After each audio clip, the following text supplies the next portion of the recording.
Good morning. My name is Barbara Fuller. As Chair of the Board, I welcome you to this April 18th working session of the Washtenaw County Board of Road Commissioners. Our Communications Manager, Tiffany Oliphant, will describe how our meetings operate and how to access the working session packet and how to participate remotely. Tiffany. Actually, I think that Aaron's. I can do it. Record, if you would please make up your mind and let me know. A whole lot better.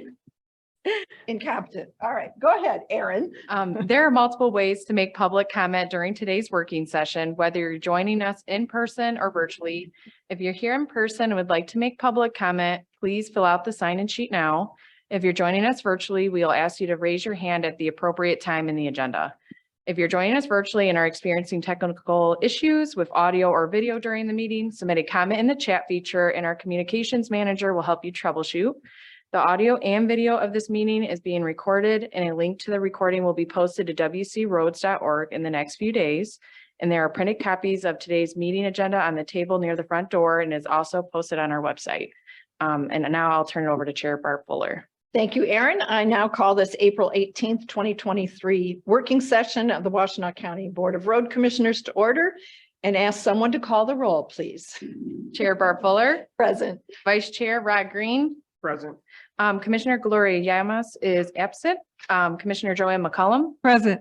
And the following directors are in attendance. Managing Director Cheryl Siddle, Director of Engineering and County Highway Engineer Matt McDonald, Director of Operations Adam Lape, and Director of Finance and IT Dan Ackerman. Thank you, Aaron. Next item is roll call. We did roll call. We'll move on to public participation. This is the time set aside on the agenda to receive comments from the public. This is not intended to be a period for dialogue. Each person will be allotted 3 minutes to address the board. Aaron will now explain how people can be recognized to offer comments. Since this is a hybrid meeting with both in-person and virtual attendees, we will take turns between those attending in person and virtually. For virtual attendees, we have provided some instructions on the screen on how to participate and make public comment. If you're attending this meeting virtually and would like to make public comment, please raise your hand now. If you dialed into the meeting from your phone, you can raise your hand by dialing *9. Our communications manager will unmute virtual participants with raised hands one at a time and will announce your username or last 4 digits of your phone number when it is your turn to speak. Please share your name and address before beginning your comments. At this time, it doesn't look like we have any in-person and virtual attendees that would like to make comment. Thank you, Aaron. So at this point, I will turn the meeting over to Cheryl. Take us through the agenda. Sure. And I'm going to pretty quickly turn the meeting over to Dan Ackerman and to our representatives from Plant Moran. Obviously, each year we go through an audit. And so Plant Moran representatives are here today to share the results of our 2022 audit. So Dan, I don't know if you want to start this off. Good morning, Commissioners. Dan Ackerman, Director of Finance and IT. So this is probably one of, if not my favorite working session. We'll be talking about a lot of numbers.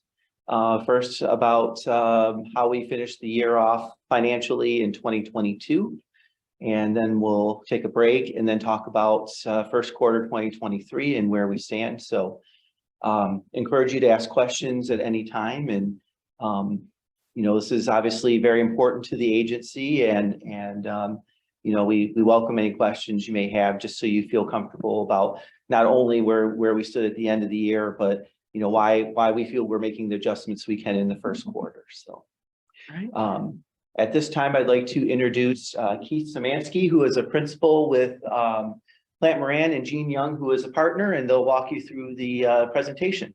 Thank you, Dan. I just want to make note, and I mentioned to Jean and Keith earlier, this is Jean's 7th year with us and Keith's 8th year with us. So welcome back.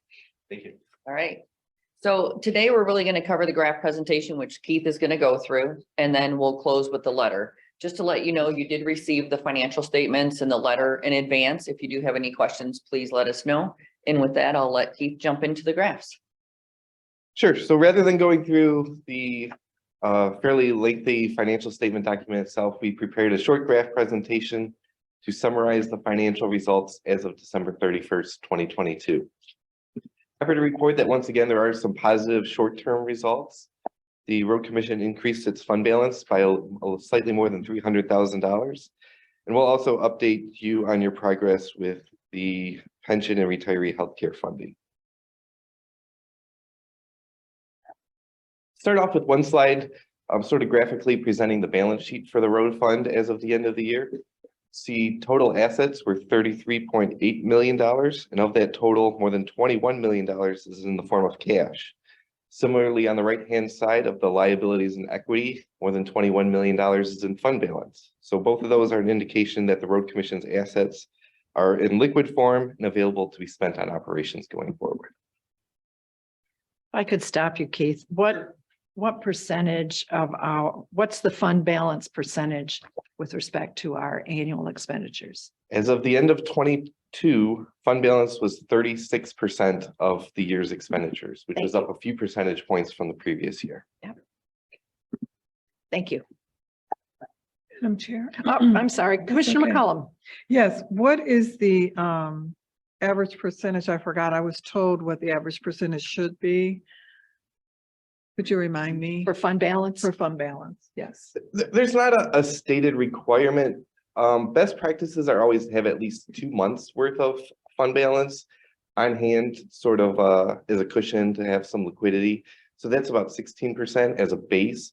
But on top of that, governments would want to have amounts on hand for emergencies, future capital needs. And so as we go through some of the slides and we get to one specific to fund balance, we'll talk about how the Road Commission's fund balance is broken out. Thank you. I'm fine. Okay, all set. This next slide presents a 5-year history of revenue for the road fund. As is typical, the largest revenue source is the Act 51 or Michigan Transportation Fund disbursements from the state. This has been consistently increasing year over year as previous legislation has taken full effect. And there was a nearly $1 million increase from 2021 to 2022. So total Act 51 aid was about $34 million of the total $60 million of revenue. There's often some variability in the revenue from local governments and the federal and state sources, particularly as it relates to construction projects, how much work takes place during the year, and how it's funded between those various categories. So the major change this year was the federal revenue decreasing as a result of the US 12 project winding down. In 2021, there was $5.5 million of federal revenue recognized related to that project. And given there was less work done in 2022, only $1.3 million of federal revenue this year. So that really accounts for the total decrease in revenue, which was about $4.5 million from the previous year. Any questions, commissioners? All set. Next slide presents a 5-year history of expenditures for the road fund. The decrease from $65 million to about $60 million is very consistent with the decrease we saw on the previous slide. So like I said, there was less work done on the US 12 project in particular, which resulted in less federal revenue for the year. But otherwise, the results were fairly consistent year over year. The largest expenditure category by far remains the road improvement program, as that represents all the road projects done by the Road Commission. Now, on the next slide, we do look at the total fund balance broken out by category for the last few years. Any year in which revenue exceeds expenditures, the fund balance increases, as has been the case every year shown here, except for a very small decrease in use of fund balance in 2020. The increase in 2022, as I mentioned, was $314,000. It's also worth noting that we have the breakout of the various categories of fund balance here, and most of the Road Commission's fund balance is in the 2 least restrictive categories, unassigned and assigned fund balance. Unassigned is basically available for anything going forward. Assigned comes with no legal restriction, but does indicate that the Road Commission has intended ways of how it's going to spend that fund balance going forward. So that includes a budgeted use of fund balance in fiscal year 2023, future capital improvements, employee retirement contributions, and insurance retention. The non-spendable portion is, Excuse me, Keith. yes, Commissioner Green. sure. What does the non-spendable represent? The non-spendable is prepaids and inventory. So it is, Oh, I see. those are assets, they're in fund balance, but they're not available to be spent on anything other than the form that they're already in. So it's just a matter of time before the prepaids and inventory are used up. Right. Okay.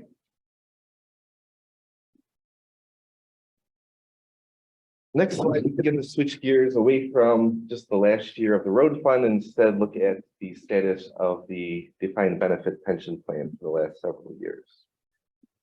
The funded ratio is a measure of the total pension liability as calculated by the actuary and the actual net position or assets that are set aside in the trust. Because this measurement includes no actuarial smoothing of the assets, the net pension liability does become more variable based on the investment performance in a given year. It's also worth noting that on this slide, the most recent information available is as of MERS fiscal year end December 31st, 2021. The 2022 information from MERS won't be available for a couple more months. So as we look at this, 2021, if you may recall, was a very favorable year in terms of market performance. There were strong investment gains, whereas 2022 is going to show investment losses. So the funded ratio, when we're here a year from now, might actually take a step backwards a bit. But going based on the most recent information available, there were increases in both the total liability and the assets set aside in the trust. There were $5.5 million of investment gains, which is a very strong performance for a given year. But the liability also increased about $5.3 million, mostly due to a change in assumptions. The good news, however, the funded ratio did increase slightly from 57% as of the end of 2020 to 59% at the end of 21. You'll also see that over the 9 years we show here, the actuarial determined contribution has increased from $1.5 million to over $3 million. And that's a calculation done by the actuary each year that factors in the funded status, the benefits that are being earned on an annual basis, and an amount needed to sort of catch up for previous underfunding. Differing results from the assumptions sort of get caught up and eventually chip away at that unfunded portion and get it closer to 100%. So Keith, in the excess contribution, that's how much additional we're putting in Yes. each year? The road commission, the board and management have doing a great job of carving out additional funds in the budget each year. So beside the fact that the actuarial determined contribution has been increasing, in all but 1 year shown here, the road commission has elected to make contributions above the minimum required amount. So that required amount is required by the state constitution to be put in the trust each year. The excess contributions are something that not every employer is able to make. And so you can see that adds up to really at least a couple $1 million over the previous couple years, several years shown here, that has helped to improve the funded status. But following the bottom line across, you can see it's remained fairly stagnant, somewhere in the 50s each of the last several years. Fortunately, at the end of 21, the 59% is the best performance that we've seen in the last 10 years at least, and probably even more going back. So again, it's credit to the road commission for doing what you can to make not just the required contribution, but excess contributions. And unfortunately, the factors outside of your control, the investment performance being less than what's assumed in most years, the changes in assumptions in terms of people living longer, and the investment returns coming down have caused the liability to increase just as fast or some years faster than the assets have. But it's important to recognize this is a long-term plan. And so if you stick to the plan to continue to make the required contributions and excess contributions when you can, there's reasonable assurance that the assets will continue to be there and available to fund pension plans going forward. And help me remember, maybe this is a Dan question or Cheryl, that the state requires us to be 60% funded and go ahead, you want to, so I don't misstate. Dan Ackerman, Director of Finance and IT, that's correct. 60% is the benchmark the state of Michigan is using for us, and anything below that is considered underfunded. And then you have to submit a plan to, demonstrate to the state of Michigan that, we're going to get above the 60%, which we've done every year, and they've accepted that plan. So, but they've used that benchmark of 60%. And we've applied for, I don't know whether it's a waiver or a letter of forgiveness, or you're doing Yes, great, keep going. right. What, 2 years, 3 years now? we have a plan to get to 60% that we have to submit to the state. And if you recall, they take several months, but they've accepted that plan. They feel, again, because of some of the things Plant Moran mentioned, we're making our required contributions, we're making additional contributions on top of that. We made some benefit changes for 1/1/2012 to try to address some things. So just, we continue to try to address that, and the state of Michigan Treasury Department feels that we have a good plan. Thanks for that clarification. Commissioner Green. I'm just kind of curious. Approximately how close are we to 6% if 60%? Well, so we're at 59 as of 2021. I fully expect that number to drop, as the auditors mentioned, because investment results probably won't be as good as 2021. So, but we'll probably still be in the 50s. Yes. And if you recall, there's the pension protection program that I was going to talk to you about, where there's some grant money that's available from the state of Michigan, and that will help us as well. So, I can't stand here and say when we'll be at 60% because it's quite the moving target, but we're doing all we can, I feel, in our power, with all of our competing interests and so on, to try to get to that level. And also just kind of curious, as an accounting measure, if we didn't make that excess contribution, where would this money show up? Where would the money show up? Where? Where would it be in the accounting ledger? It could be spent somewhere else. It could be in our fund balance. We could, Okay. Buy trucks with it, or, That's where would be the fund balance. Yeah. If it weren't here. Okay, if it wasn't spent right, it could potentially be in the fund balance. okay. And that's where we try to, make sure we have a healthy fund balance, but also try to address our needs, including making this extra payment. And, the amounts that you see here each year is what we could justify making, again, with everything else that we're doing. So we still want to put money into the roads and, into facilities and make sure we're, we have competitive wages and all that. So. Thank you. And I think that's a fair comment, because again, the state wants to see the plan 60% funded, so they want to see some action taken to basically accept your corrective action. So it is a balance of, again, as Dan said, you have mortality, you have the discount rate, you have the performance. So there's so many factors in the pension plan that you can't control. All you control is the contribution. So they do appreciate that effort of trying to put in additional without sacrificing, obviously, road construction and other items that are critical to the commission. But Thank you very much.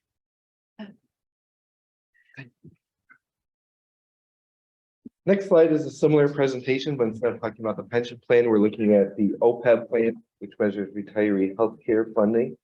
Very similar story here to pension, actually, particularly in recent years, in which the Road Commission has made excess contributions for each of the last 6 years. And the funded status here, going back to the beginning of the graph, 2014 was only 16%, but as these assets have continued to grow with market gains and excess contributions, that funded ratio has increased dramatically in the OPEB plan to now near 63%. So that's a great story there. The state cutoff for underfunded status of a retiree healthcare plan is only 40%. So the Road Commission is well in excess of that measure, and no corrective action plan is required for this plan. I have a question. Actually, it appears on page 35 of the big book.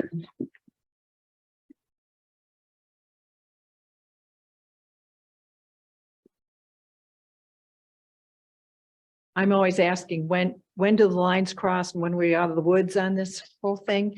Towards the bottom in the methods and assumptions, it talks about remaining amortization period, 15 years closed. Can you tell me what that means, please? The amortization period is the number of years over which the actuary divides the unfunded portion to be made up and includes it in the required contribution. So if all of the assumptions held exactly true, which isn't going to happen, but it's the best measure that we have in a given year.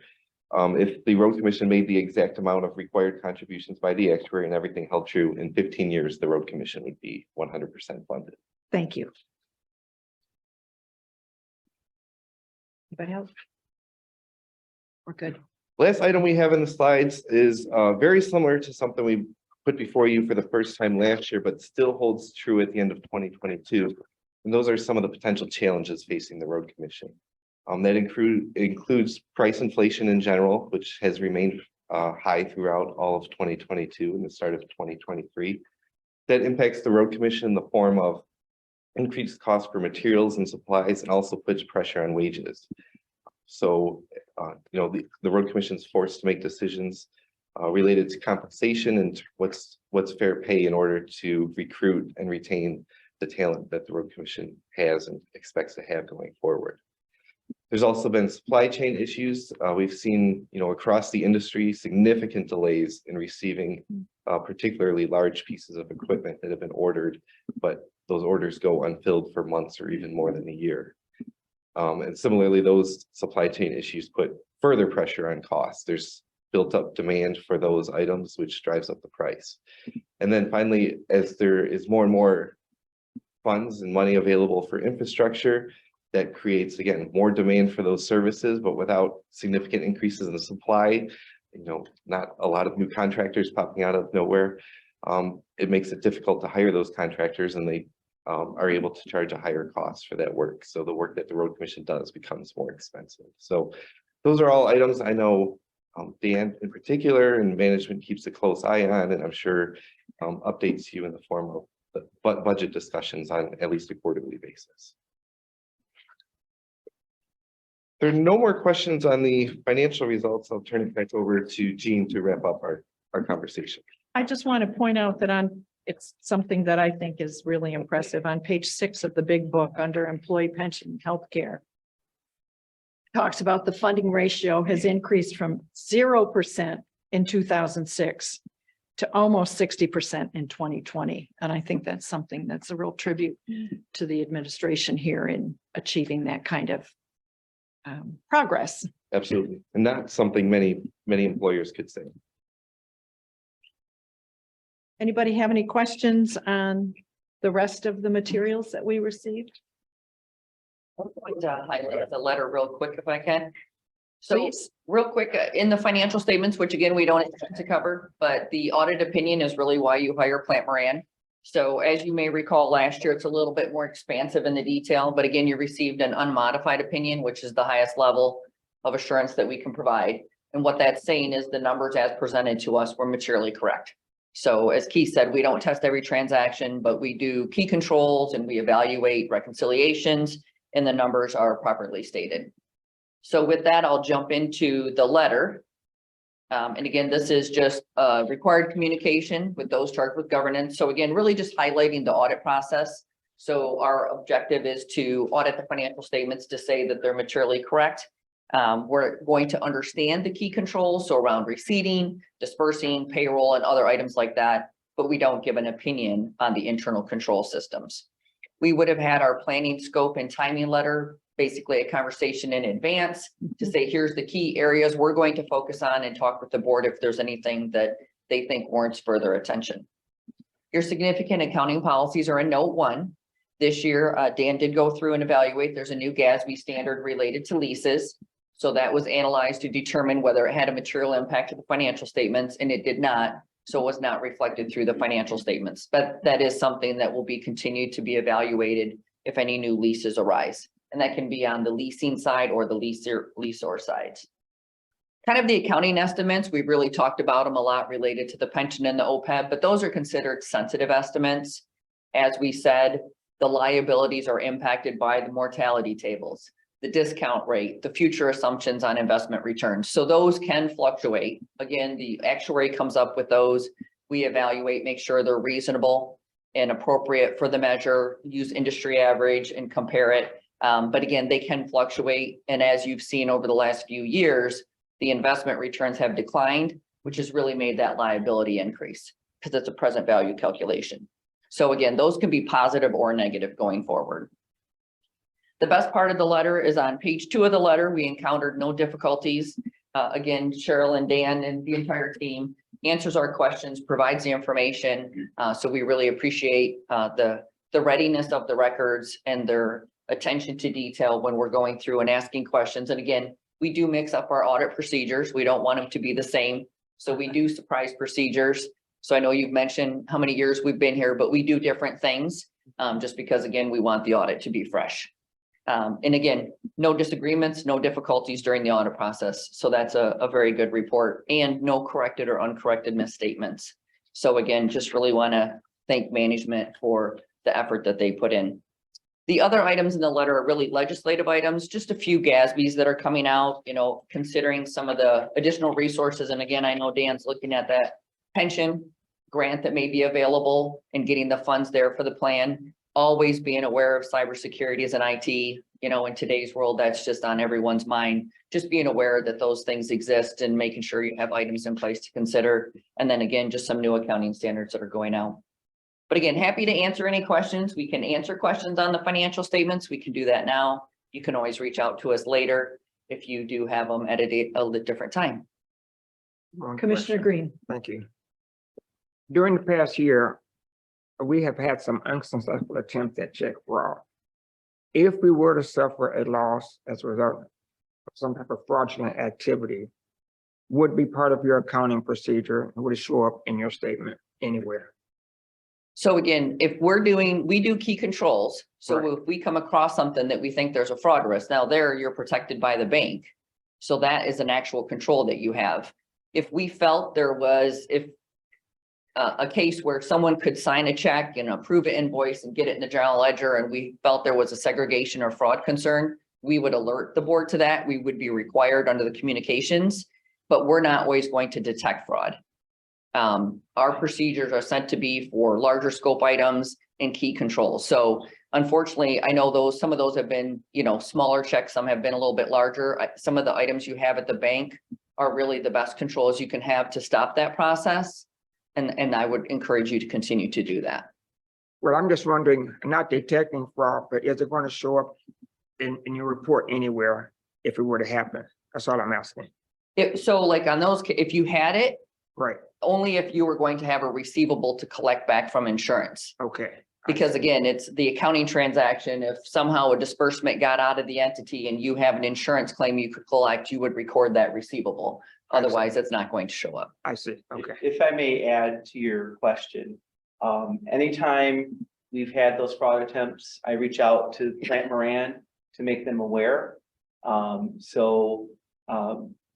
the course of the audit, they asked Cheryl, myself, the chair of the board, are you aware of any fraud or attempted fraud? And so I always want them to say, besides the things you let us know about, is there any other potential fraud or anything? So I want to make sure I'm communicating with our auditors to let them know, so that, you know, as well as the board. And also getting their guidance if they feel like some of our controls are inadequate. And, you know, obviously with what's been happening with the checks, we're catching it, we're rejecting it.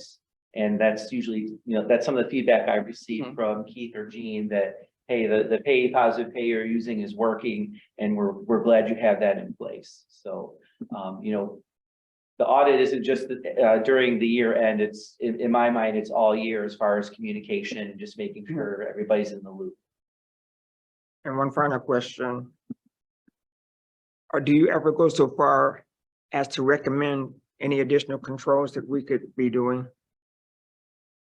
We do. Yeah. If we identify any during the internal control testing that we perform, depending on the severity of it, we put it either in writing, including it in the letter, which we have in recent years. I know as the road commission developed its process for ACH payments, we had some recommendations, at least the first year, of ways to strengthen those controls. So as we perform that testing, as things come to our attention, we absolutely bring them to the road commission's attention. Thank you. And I want to also remind you, last year, they actually communicated to the board. If you recall, we were short-staffed, so I was handling the accounts receivable and also taking it to the bank, which Plant Moran communicated to you. We needed the separation of duties, and we have since corrected that. But so there was one example where they're saying, hey, we realize you're short-staffed, but really you need to have, you know, better checks and balances, and we obviously did implement that change. So I recall that. Thank you very much. I have on page 5 of your letter, the new GASB statement about compensated absences. Mhm.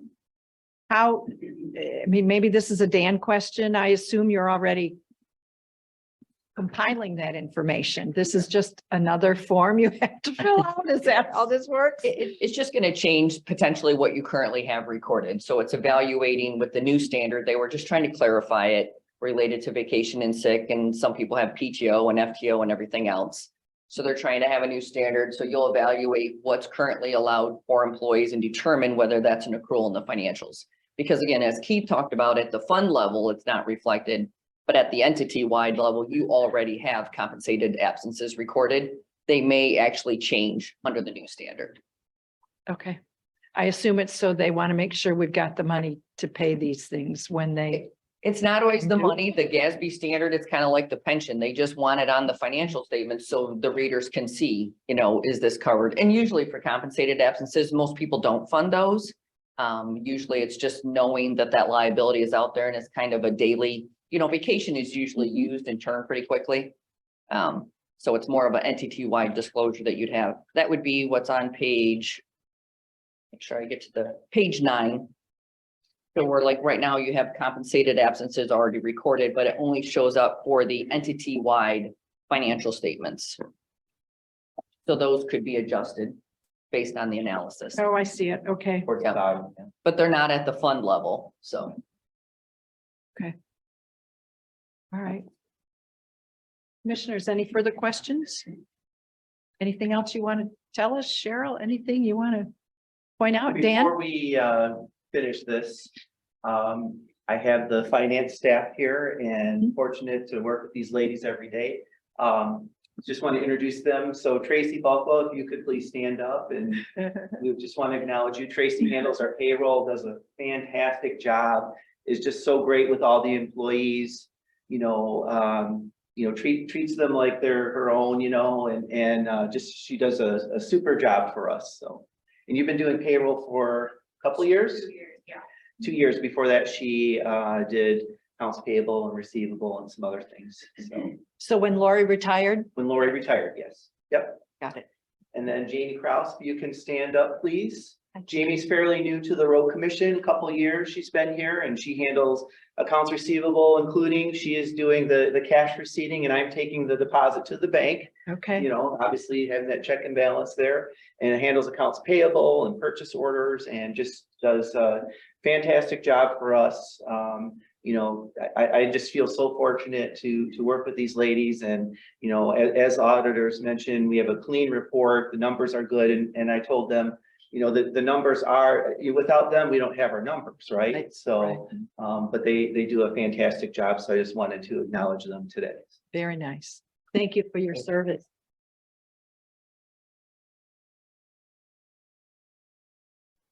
All set. I guess if there's nothing further. You guys all set too? Yes, Okay. All right. Good to see you both. thank Yes, you. thank Nice you. to meet Thank you. Thank you. On to you, Cheryl. All right, well, thank you. That's obviously a very important thing for us each year. And frankly, we're pretty proud of the fact that we had a nice clean audit. So we look forward to them coming back in 24 and telling us we had another one from 23. We like to keep. So I guess next up on the agenda, we do have a break, depending on how the board's feeling. We could take that break, or we could jump right into the first quarter budget review. Want to take a 5-minute break, folks? Let's take a break and come back at 9:45. And we're still ahead of schedule at that point. All right, welcome back. We will proceed with our agenda. Cheryl? All right, well, the first part of our working session was looking at 2022. The second half of our working session is taking a look at 2023. So obviously we've completed the first quarter that ended on March 31st. And we have some proposed recommendations for the board to consider to the 2023 budget. So with that, I'll be happy to turn it over to Dan Ackerman. I know he's going to say it was a group effort, and it was, but he always leads the charge. So could start us off. Dan Ackerman, Director of Finance and IT. So I'm not sure if this came through in the presentation this morning about how we ended up in 2022. Our last budget that the board approved year end 2022. Do I need to do something? Oh, okay. Thanks. Yes, would you please? Yeah. We had actually, the board approved a budget, deficit spending of about $6.6 million. The actual numbers came in about 300,000 favorable. So that's a big swing. And it's probably something you're used to because, you know, I always stress that we run a conservative budget. So we somewhat underestimate our revenues, and, you know, Michigan transportation funds came in about $500,000 higher than we had budgeted. Again, it's by design. And that seems like a large number, but it's only 2% of the budget. So, you know, 500,000 is a lot, but it's only 2% of, you know, $34 million. And so, you know, that was part of our story is, you know, we were able to really change, you know, where we thought we were going to be and what the actual numbers were. And so you'll see we're making a lot of positive changes in the first quarter, you know, more projects and just more things that, you know, we're either put on the back burner or, you know, unfunded that we're able to restore, which is great. So I don't know if that came through in the presentation, but I just wanted to mention that to all of you. And it's definitely a good thing. It's definitely by design. If you propose deficit spending of X and you're increasing that deficit spending at the end of the year, then that's a little more challenging. And then we go to things that we had proposed to do in 2023 and maybe have to remove some things. So, you know, I feel like fiscally, we're in a really good spot. We've got a lot of things we're planning on doing this year. And, you know, I think we're in really good shape. So I just wanted to mention that. Like I said, I don't know how clearly that came through to everybody. So any questions on that? So remind me again, we budgeted for a deficit spending of what? About 6.6 million And we ended up 300K to the good? to the good. Now, there also in those numbers is some carryover, and we'll talk about that a little bit. So, you know, things we thought we would, projects we thought would move forward, capital projects that when I meet with the departments, you know, if there's any possibility that that's going to happen in the, you know, in this case, in 2022, let's put it in the budget. But then if it doesn't happen, then we'll carry it over. So there's some of that in there too. You know, I almost look at that 300,000 and feel like it's a balanced budget for 2022. And that's a good goal to have for sure. So. Good work. Yep. And of course, you know, all that equipment too, that we keep having to move to the next year, you know, that certainly plays a factor as well. And we're fingers crossed, Adam, that we'll receive, you know, at least some of that equipment this year. And toes, fingers and toes crossed. Because obviously we could really use that equipment, but there are some factors that are not within our control for that. So. Right. Okay, any questions on that at all? Just wanted to point that out before we get into 2023. Okay. Commissioner Green. One question. Sure. When there is a delay in receiving equipment, is there a corresponding delay in their payment or they get their money up front? We don't pay until we receive the equipment, and Mike Lizzie, our equipment supervisor, says, yep, it's good, I accept it. At that point, then the money is distributed. So, yeah. Okay, Yes. Good question. thank you. Yep. We may have purchase orders for those, but no money is paid until we receive it. So. Okay, any other questions? Okay, I guess we'll get to the presentation then.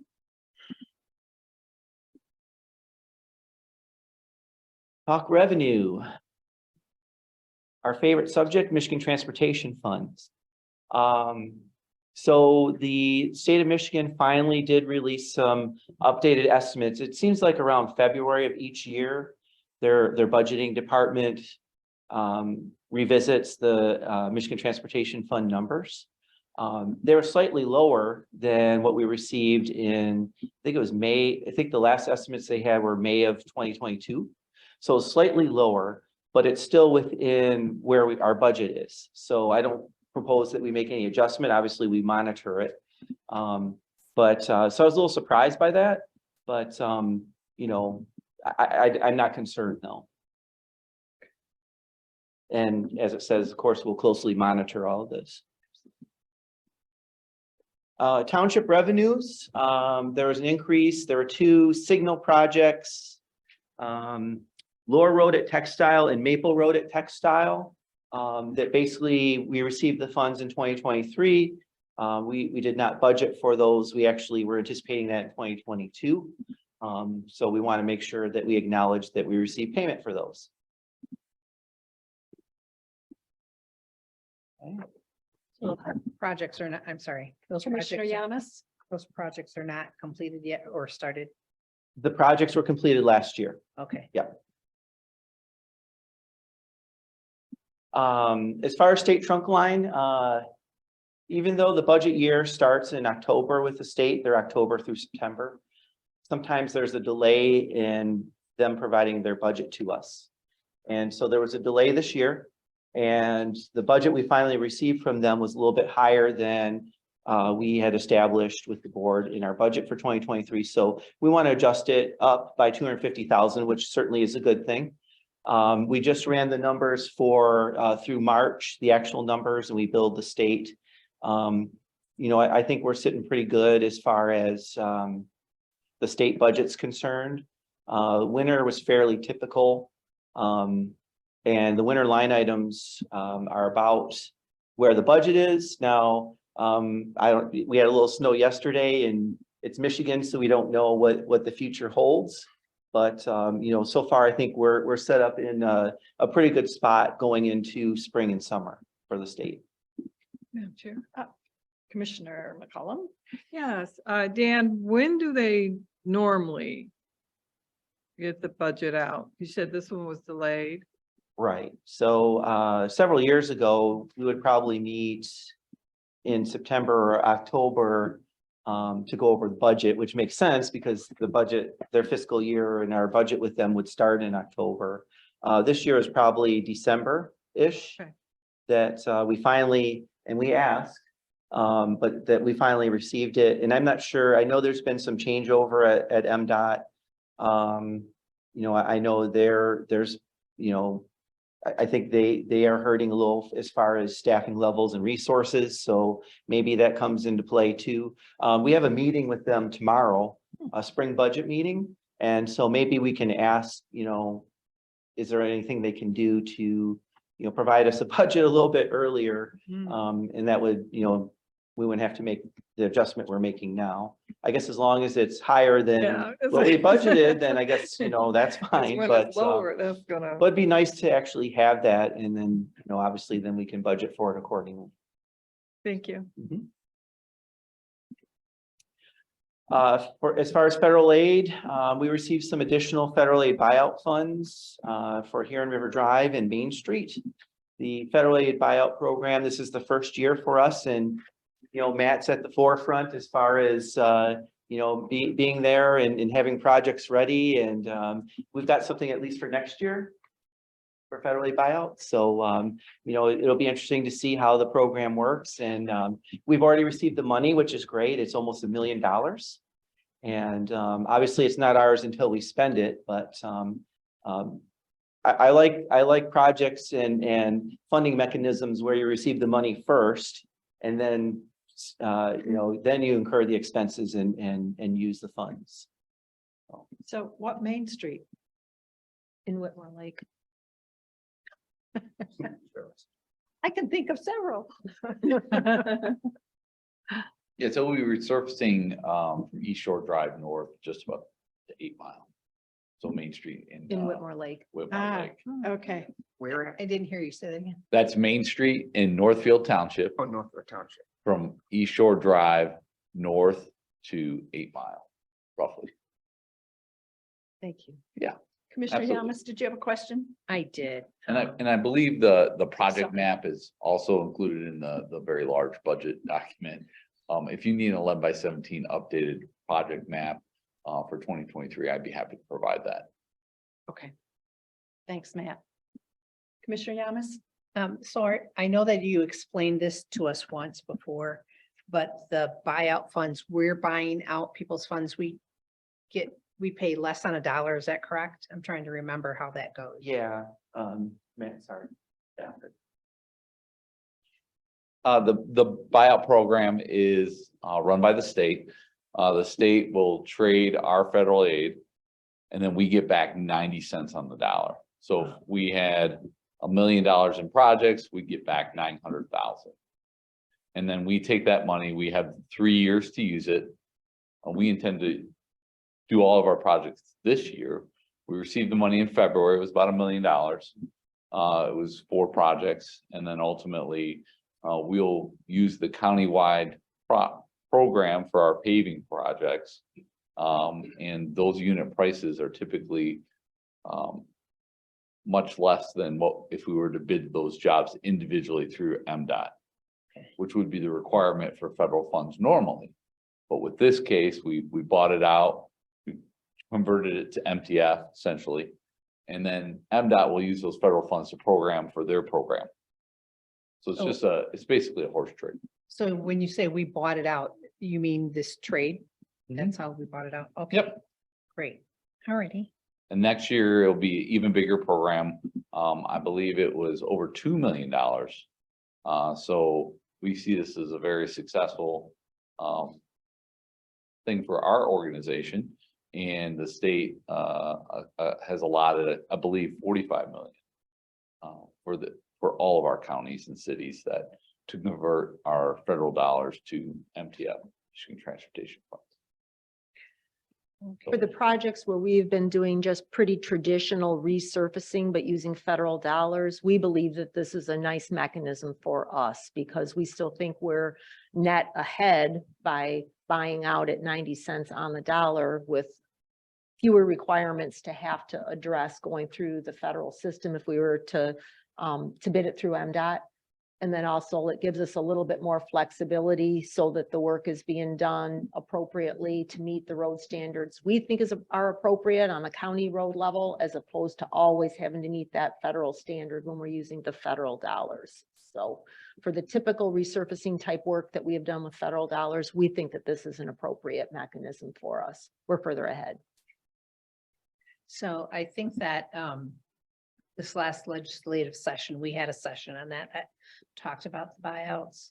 And so the restrictions that do we still have to, they talked about some of the restrictions that the federal money has, and some of them are ADA, but we still comply with ADA, right? We still meet all the ADA requirements. We still do the prevailing wage. All of that is still in there. It's Yeah. things like shoulder width. They may require the federal standards, maybe a 6 or 8 foot shoulder, whereas we only have room for a 2 or 3 foot shoulder. And we're okay with that. We think on our system that is still an appropriate decision to be made. But that is a type of requirement that we would not have to meet using the buyout program.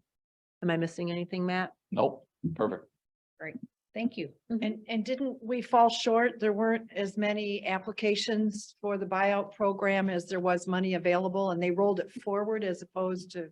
So this first year, the first year, which was 2023 fiscal year buyout, they were a little short of their goal, I think, of 25 million. Mhm. The next year that I was just talking about, where we got 2 million in projects, they got it was very popular, and there was people that had to be turned away For next year, for, 2024. Oh, wow. So Which we've that we've already process has heard already back on happened. 2024, so Right. think about it, the fall of each year.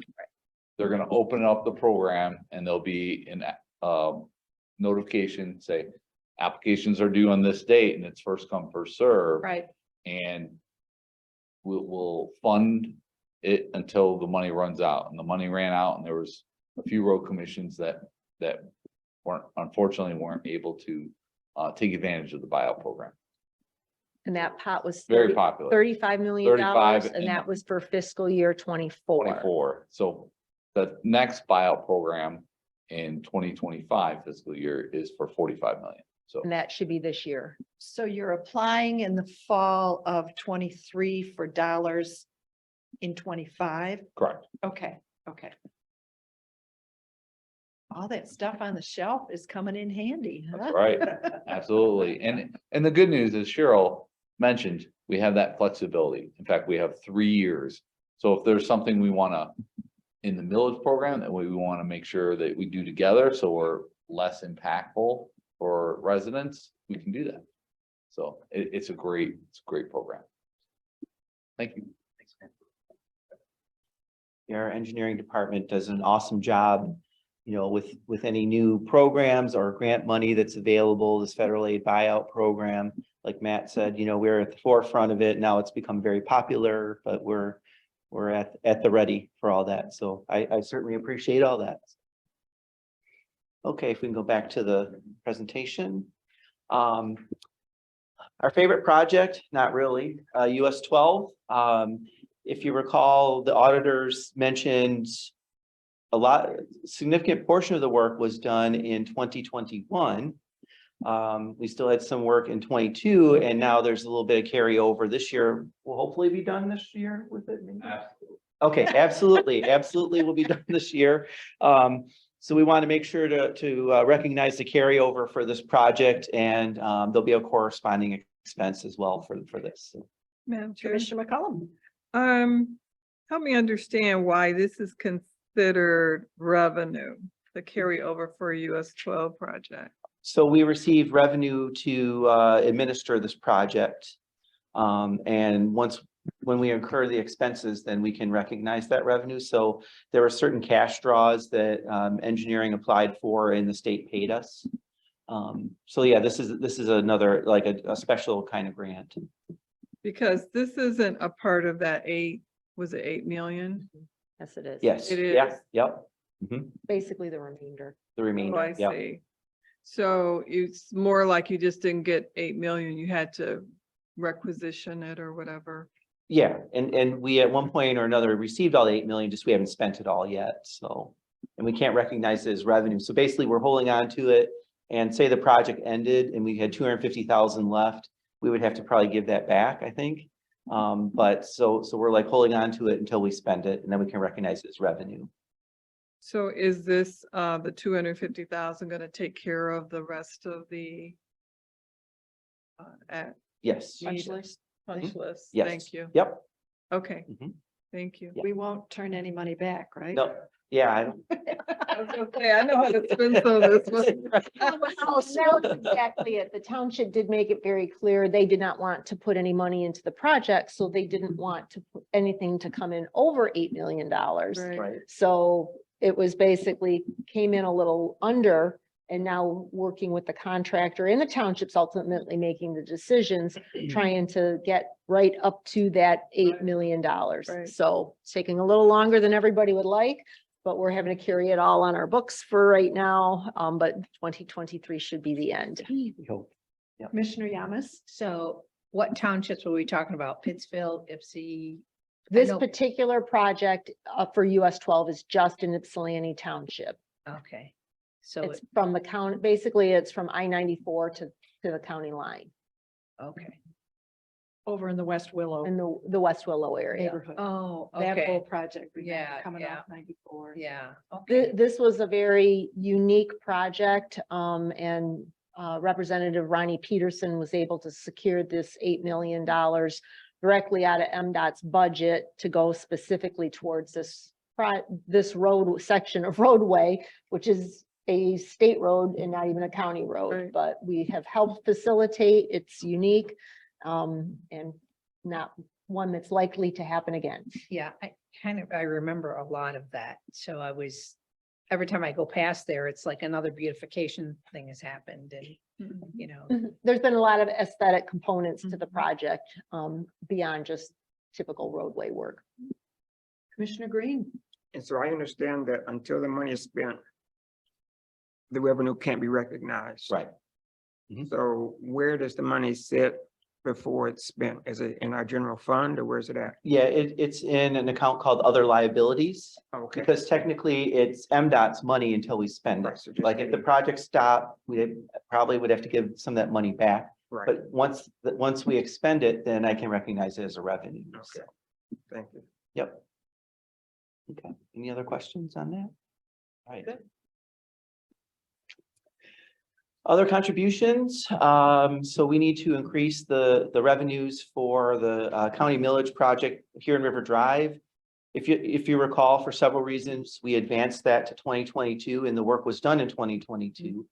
I fully intended to be able to recognize those revenues because we spent that money. But millages work a little differently, so we worked with the county treasurer's office and our auditors. And basically, we were told we really can't recognize those revenues until 2023. So that'll be a budget adjustment this year for that project. And then also, as far as other contributions, the big pipeline project, we received more than 500,000, but 500,000 is what we will receive to reimburse us for some restorative work that we're going to do this year. So I think we're going to put some gravel and limestone down and Right, some other things. anything to maintain the road system that's over and beyond routine maintenance that is associated with the pipeline. So that's pretty much in Sylvan and Linden townships. So consumers put $500,000 down towards that, and we will spend that on materials and our labor to maintain those roads in that area. And we addressed that last meeting before last. wasn't it? Anyway, Last meeting? It's been here. Yes, Right. this board has approved an agreement with Consumers Pipeline associated with not only the 500,000, but for true road improvements that will occur in 2024. Okay. Madam Chair. Yes, Commissioner Cull. So, the pipeline is going to be coming in near the border to border trails. Is that a part of are they part of this? Is this going to go into road commission or parks and rec? So the pipeline is, Identify yourself. yeah, please. Matt McDowell, Director of Engineering. The pipeline itself is a permitted project, so it's Consumers Energy being the permit holder. Has hired a contractor and they're building a new, I believe, 36-inch natural gas pipeline from basically I-94 and M52 area all the way north, following an existing pipeline that's already in the ground. They're using, they're going to be going through Sylvan and Linden townships, and it's adjacent to an existing pipeline, so it's not new ground that it already has an easement. They've had to do a lot of easement acquisition for the grading and access. So I don't anticipate any major impacts. There will be significant impacts to everywhere they cross, but it's an existing easement for Consumers Energy. There's going to be a lot of construction activity and it's already started. If you haven't heard, they're on the ground. As we say, the circus is putting up the tent. Essentially, it's a lot of folks that are coming in. It generates a lot of construction activity, moving of equipment. It is a big operation. So if you get a chance, when it gets a little warmer and there's more activity, it's a very interesting process that goes on when putting these large infrastructure projects, but very impactful, and credit to Adam, his crews in those districts, and also our permits area for all the work that's gone into permitting and negotiating a road improvement agreement that will bring over $2 million of road improvements after the project's done. That was very unique, where we're essentially getting a lot of local roads, much needed investment through allowing them access to that pipeline that's going in the ground. So Matt, in that area, the border to border trail runs basically adjacent to 52. M52. So Yep. if there's a crossing of M52, then there would be a crossing of the border to border trail at that very specific location. Yep, and anything, whether it be road impacts or trail impacts, we will require them to put it back Right, in good or Right. better condition than it exists today. So we have a permit staff that is overseeing all that construction activity. Our two permit coordinators and our inspectors and weighing masters will be heavily involved in overseeing the permitted activity. thank you. Yeah, no problem.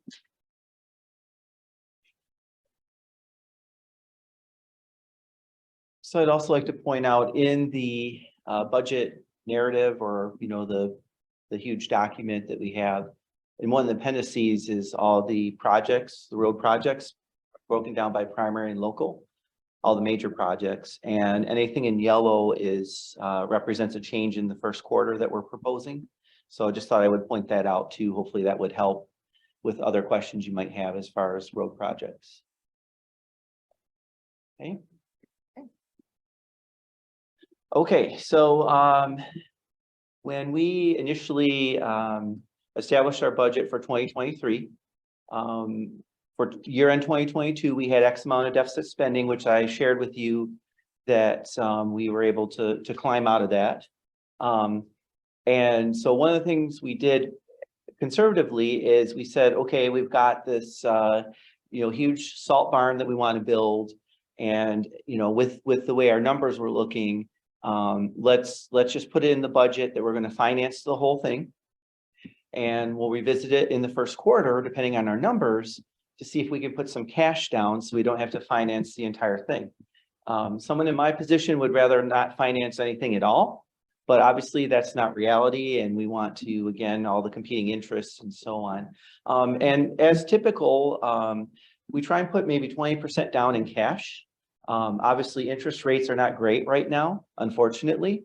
And so because of our ending balance in 2022, we felt we could do that. So what you're seeing here is we would reduce the proceeds from financing by $1 million, and we would pay cash for that. So that would show up as a decrease to revenues. But, you know, staff feels strongly we're still going to be in a good spot as far as our fund balance. Again, you know, we're not having to finance the entire thing. And, you know, we feel really comfortable making this change.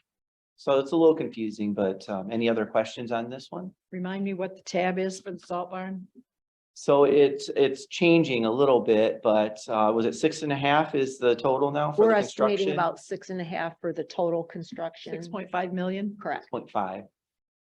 And MDOT is contributing a portion of that up to 2 million. We're kind of looking at what that number will be. Right. The bids Um, came in favorably with the contractor. That was just approved by this board as well. Right. So the actual bid with Phoenix Construction came in at like 5.3 million, but there's obviously additional costs for this organization over and beyond that. And since the bids came in favorable, MDOT had agreed to participate up to 2 million. We are estimating right now that'll probably be closer to 1.8 million that we'll receive from the state, just because if there's cost sharing, we do have to share it with everybody.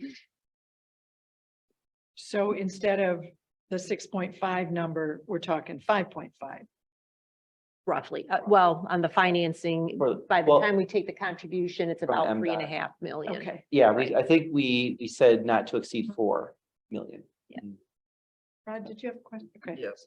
Is there a calculation as to how much money we've saved by putting that $1 million down? I'm just curious.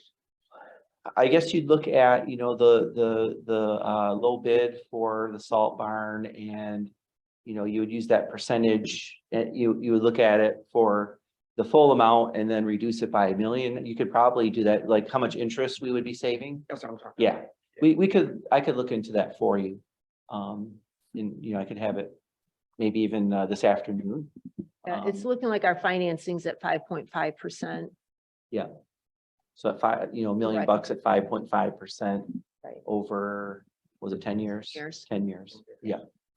So, you know, it is significant, and, you know, again, if we can not finance something or reduce that, then I'm always in favor of doing that with, you know, again, with making sure we're able to do everything else that we want to accomplish as an agency. And is there like a number in which we would look at a project and say, well, we'll pay the whole thing on this, or we'll finance that.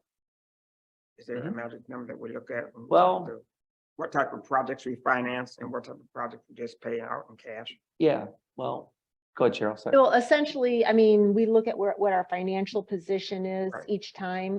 When we start receiving these trucks, we'll be in a similar position. Right now, we've budgeted to pay cash for a certain number or percent, and then have also anticipated financing on the trucks as well.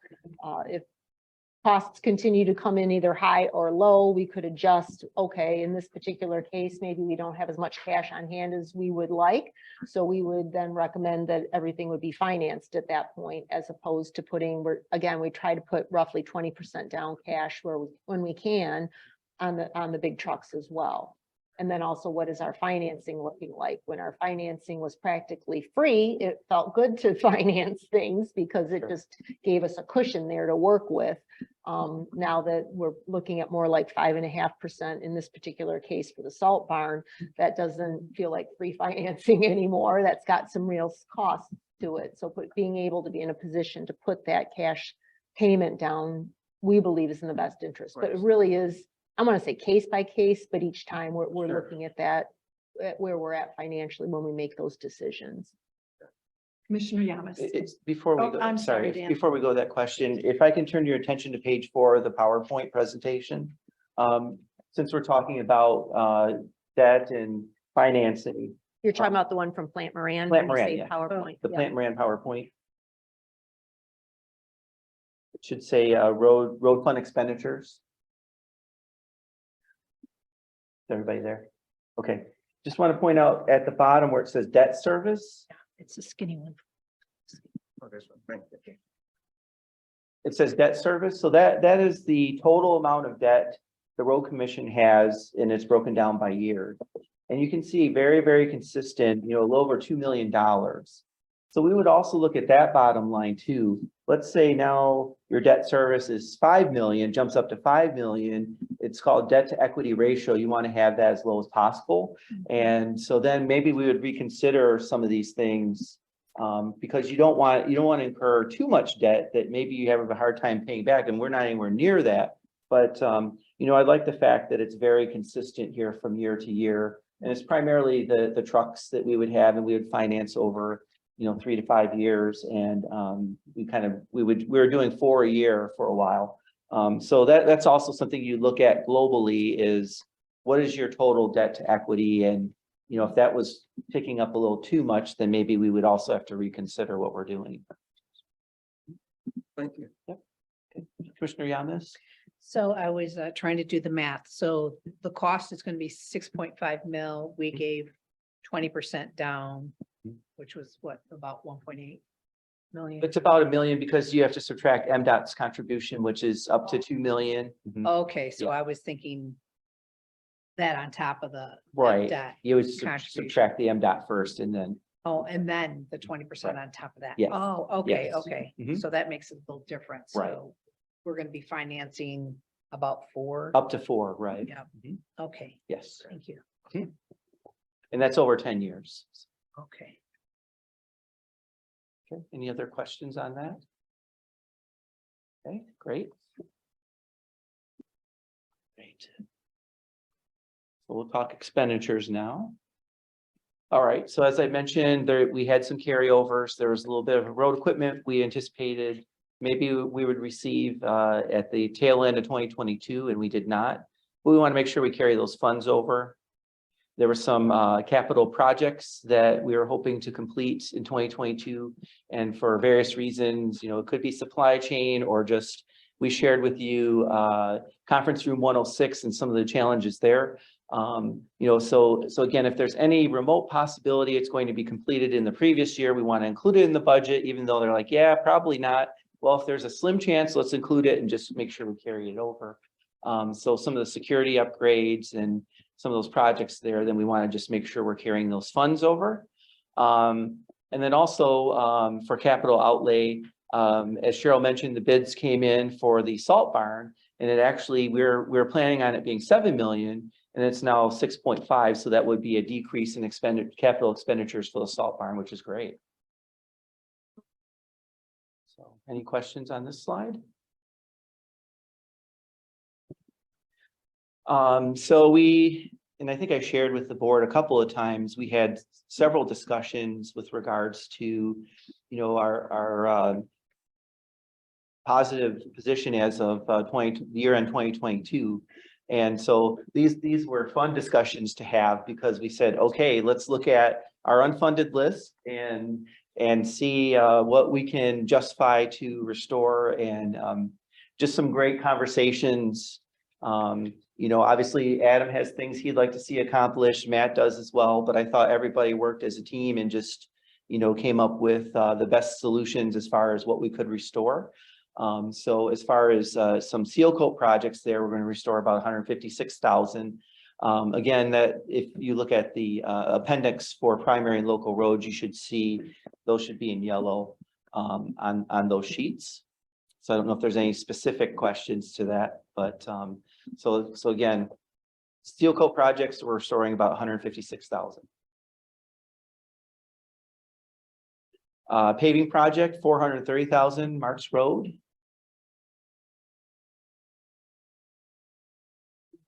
Okay. Madam Chair. Commissioner McCollum. Dan, the Whitaker Road and Tuttle Hill Road, is that where they're gonna have the roundabout or near there? No, that's between, those are the limits. It's Mart's Road between Whitaker and Tuttle Hill. It's Uh-huh. just straight paving. Oh, So okay. we, Of Mart's Road. of Mart's Road, Road, okay. yes. Oh, okay. yes. Oh, I see. Okay, thank you. We're adding some limestone resurfacing of about 250,000. Did we zero that, Cheryl, or was that just reduced? Maybe it was reduced and we're We had restoring some reduced more, and this is taking this back up. taking us back up. Yep.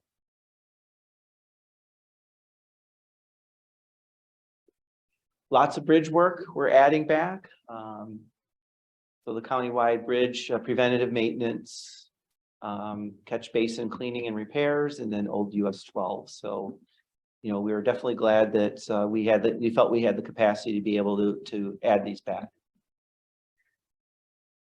That must have been a fun conversation. It was. For a change, Much, right? much better. Adding was. back in Yeah. rather than, yeah. We're smiling.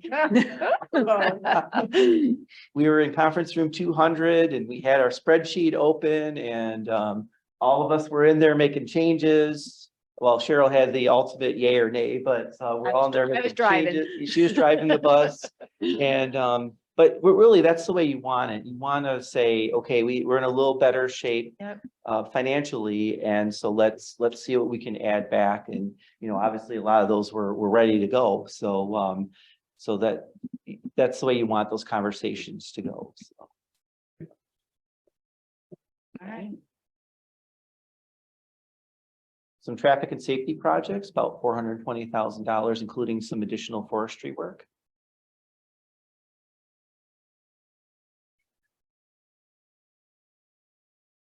All right, well, yep. What is, I'm sorry, Commissioner Green? I'm sorry. What is the project work at Getty's and Harris? Traffic signal? Sorry, man. Is that something new? I was just curious. Yeah. Matt McDonald, Director of Engineering. It is the installation of a traffic signal. So right now, Getty's is the through road, and Harris, you have to stop. It's that stop controlled. It warrants a signal, and we've always had our eye on this as we do intersection monitoring, especially for our primary road to primary road intersections. We've been monitoring that for quite some time. It's warranted a signal, so we had a little extra budget. So this is one where we're going to be installing a traffic signal at. So really, the geometry of the roadway isn't going to really change dramatically because there are already center left turn lanes on both Harris and Getty's. So we're just going to be installing a box span traffic signal. You said a box spring? A box span. So What- basically, what it's a span wire shaped like a box. So just a type of traffic signal it is. Yeah, there's 4 poles, 1 in each corner, and then there's a wire that goes from pole to pole, and then the signals hang. Right. That's what we call a box span. Oh, I see. Takes the box. Sometimes you'll hear the term mast arm. So that's where we put a steel arms out, a steel pole and a steel arm, and it, with the signal heads will be on the arm. Those tend to be more expensive, but some townships, and we talked about this earlier, Pittsfield Township elected, that's why they were helping to pay for a traffic signal, was because they wanted to have it a mast arm. In this case, this will be, I believe, 4 wood poles supplied by DT. And then we put our span wire on it, and ultimately, our signal crews, I believe, are scheduled to build this signal. So So it's cost effective. Sure. That's it for 2023 or 2024? That is scheduled for this year. Okay. Yeah. Thank you. You bet. I think a chandelier installment would be a better descriptor. We'll work on that. Thank you, Matt. Okay, so what does all this mean? All right, so our overall financial position is fairly sound. You know, would I like us to not have any installment purchases or financing? Yes. Would I like our fund balance to be 3 times the size? Yes, but again, you know, we've got work to do. We have great staff. We want to make sure we offer competitive wages, good benefits. So with everything that we've talked about, this would actually increase our deficit spending to 8.4 million. And that would give us a projected fund balance of about 13.2, which is about 14% of expenditures. So on the lean side a little bit. Again, we feel that this budget here is somewhat conservative, and you know, as our trend is, our actual numbers at the end of the year always come in a little bit better, and I fully anticipate that. So you know, I feel very comfortable with where we're at with these adjustments. And we'll look at it every quarter, right? We'll look at it every quarter, right? Coming Exactly. along. Yep. And so already talked about this a little bit. So the final budget that the board approved for year end 2022 was a fund balance of about 14.7 million.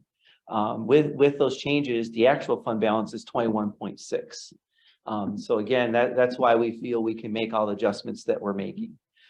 So again, with where we thought we were going to be year end 2022 with that budget, and then the initial budget for 2023, the preliminary fund balance was 10.5. So even with the $8 million deficit spending, the projected fund balance is still higher at 13.2. So, you know, again, I feel, you know, we're in really good shape.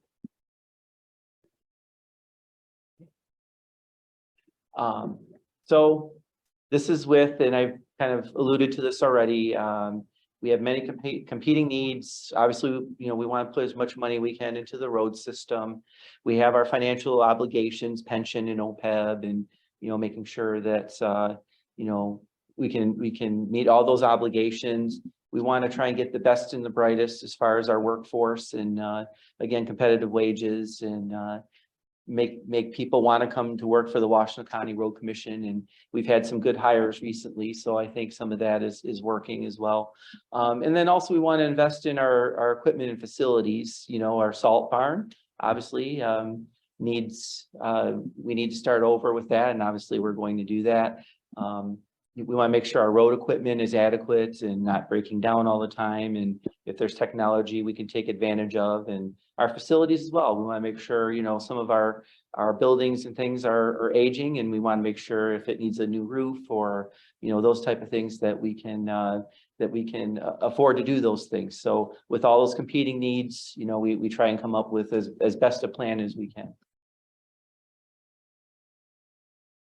Some things we're monitoring, that Federal Infrastructure Investment and Jobs Act. I'm not as familiar with that, but you know, that's something that we're just is still on the radar, I believe. The Protecting Michigan Pension Grant, obviously we've talked about that, and I'll have a report for you this afternoon about where that is. So don't want to steal my own thunder for later today, but obviously that is important. So stay tuned, people out there. Stay right? tuned, right? Yes, a little teaser. Supply chain challenges. Hopefully we'll get all of the road equipment and everything that we're anticipating and budgeting for. But obviously certain things are out of our control. Inflation, certainly that can impact several things. And, you know, I've seen some signs, maybe it's easing a little bit, but it's still, you know, there's quite an uptick in inflation in, you know, this first quarter even. So, and then Mother Nature, you know, it was a fairly typical winter for us so far. So that's fine, but you never know, you know, with windstorms, and you never know what could come our way. Flooding, yes. So you never know what could come our way, and that's why you want a healthy fund balance that we Right. could address those needs if need be. So, you know, that's why you don't spend your fund balance down to zero, because emergencies arise and Mother Nature is unpredictable, as we know. Sure. Commissioner McCollum. The IIJA, they went over that a little bit at the conference. And I don't see the difference in that in what is replaced. I mean, it's just like they changed the name and everything stayed the same. Is that, am I simplifying it? I don't understand what you're saying. There's some truth to that statement, that a lot of times it's all they do is change the name. Yeah, So part of it is continuing some of the federal aid programs, and Mhm. big one being the Surface Transportation Program. Those are the traditional federal dollars that we receive that come through, you know, whether they're urban or rural dollars that we do projects with. Mhm. That went up by, I think, 27%, but a big chunk of the IIJA was just basically continuing the programs that were there. There are some new programs that maybe Matt can touch on them as well, like the carbon so- reduction program. Yeah, that's a great example. So the carbon reduction program was a new, we'll call it pot or bucket of money. We applied for over 6 projects and we got 4 of them. So that resulted in over $3.5 million coming to this organization over the course of several years. I believe the first project's in fiscal year 25, and then we got 3 roundabouts in fiscal year 26. So that's a great example where kind of understanding, and we rely very much on the staff at Watts and SEMCOG to assist us in understanding the program requirements, the applications. These are generally, that one specifically was a competitive grant that we went after, and then we have great staff and Brent and Elena that we've talked in the past to put these applications together to be competitive and to ultimately be successful. So we are continuing to look at opportunities through the new federal program and see what else is available. So we will work with Watts and SEMCOG on understanding IIJA. But it is gonna ultimately play out over the next course of fiscal years, several fiscal years. So, But a lot of it is replacing the FAST Act that expired and. yeah, the federal funds, the meat and potatoes of the urban and rural program are still there. Mhm. CMAQ is still there, safety is there as well. So there's just several nuances that they've Okay, I added. didn't, I biggest- don't remember hearing that at there. Yeah, the biggest Moving- IIJ is the fiber optics, the telecommunications, high-speed internet. Those are things that certainly we won't see directly, but indirectly we'll be seeing a lot of permitting for high-speed internet. or Strengthening fiber the grid. optics. Yep. Thank you. That helps a lot, because I'm sitting there like, well, what's different? What's different? But I think they only had like an hour and they couldn't get to all of it. It was a lot. Yeah, I've taken 2-day classes on federal, just simply federal aid, one pot of money. So yes, it is very, very complicated. And like Matt indicated, we have staff at Watts that assist us routinely, and then SEMCOG as well, to help us better understand what exactly what's the same and what's changed. Mhm. Great question. though. Thank you. Thanks.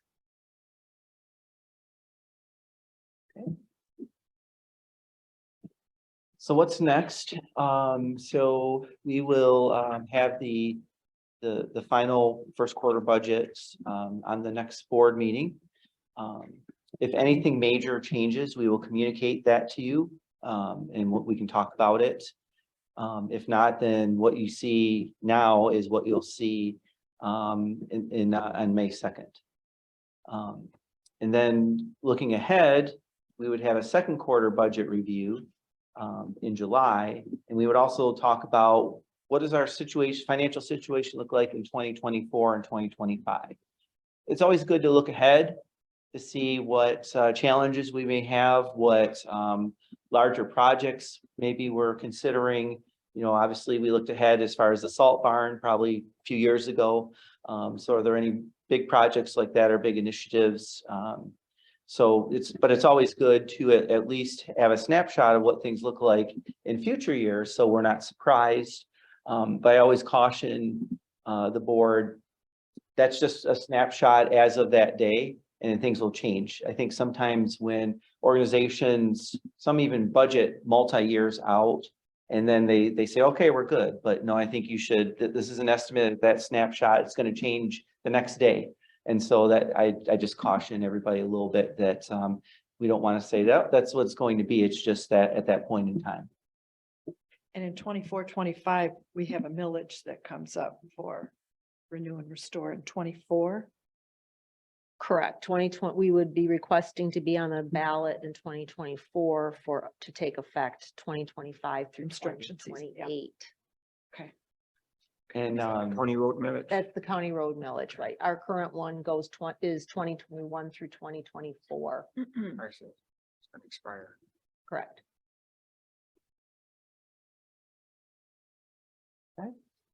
are there any other questions? A good presentation. Yes, very good. So I did want to acknowledge Tiffany and Aaron. They are so great to work with. They make me look good. And they're just so patient and, you know, I don't think that I've ever seen Aaron be stressed. I don't think I've seen you ever get stressed. And last week, Cheryl, Tiffany and I were all in the same document, this one here, and making changes, asking questions. And, you know, we continue to try and make the process more efficient. So we were going to continue to look into that. But, you know, like I said, they make me look good. So, and I appreciate all their help. So. Nice addition of the graphics, Tiffany. So any other questions at all? I don't see any. Thank you, Dan. Oh, you're good. I'm sorry, I didn't see your hand. Commissioner Yamas. Thank you. I just want to tell you, great work. Great work. I love your work. So you. easy. Good job. Yeah. Good job on the Appreciate staff. it. Such a great job. Okay, All right, great. Thank you. Cheryl, anything else? No, just thank you very much for your attention today. As Dan indicated, we will be bringing this back for adoption first meeting in May. If there's any significant changes, we'll certainly let you know. There may be an occasional graphical change or slight nuance as we finalize the numbers going Okay. into that. If there's nothing further, I would entertain a motion to adjourn. Support. Aaron, if you'd call the roll, please. Commissioner Joanne McCollum, Yes. Commissioner Rod Green, Yes. Commissioner Gloria Yamas. Yes. And Commissioner Burt Fuller. Yes, we are adjourned. See everyone at 1 o'clock for our regular meeting.